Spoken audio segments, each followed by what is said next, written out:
अस्सलाम वालेकुम। डार साहब ने जी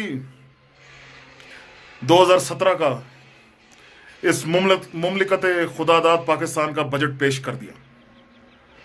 हर तरफ तरक्की तरक्की दिखा दी। दूध और शहद की नहरें बहती हुई उन्होंने दिखा दी। लोग तो पागल हैं, इनको नजर ही नहीं आता, सालों को अंधे हैं जी। गरीब का बच्चा स्कूल जाता है, उस्ताद की जगह उसको खोता नजर आता है, तो इसमें डार साहब का क्या कसूर?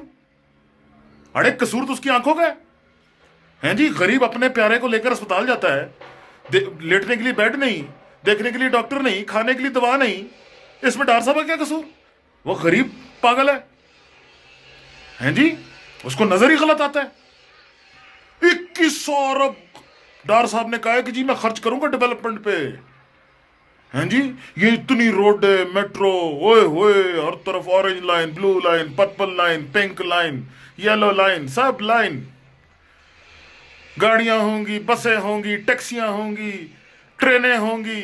अरे तालीम किसको चाहिए, सेहत किसको चाहिए? क्या मांग लिया भाई तुम लोगों ने डार साहब की? अरे किस जगह तुम लोग असल में गलत जगह तरक्की ढूंढ रहे हो। डार साहब के कागजों में ढूंढो, तुम लोग को पता चले तरक्की क्या होती है। गलत साइड पे ढूंढ रहे हो भाइयों, हैं जी। तो इस तरह नहीं करना, कागज फोटोकॉपी कराओ और उसमें तरक्की ढूंढो, मिलेगी, हर जगह मिलेगी।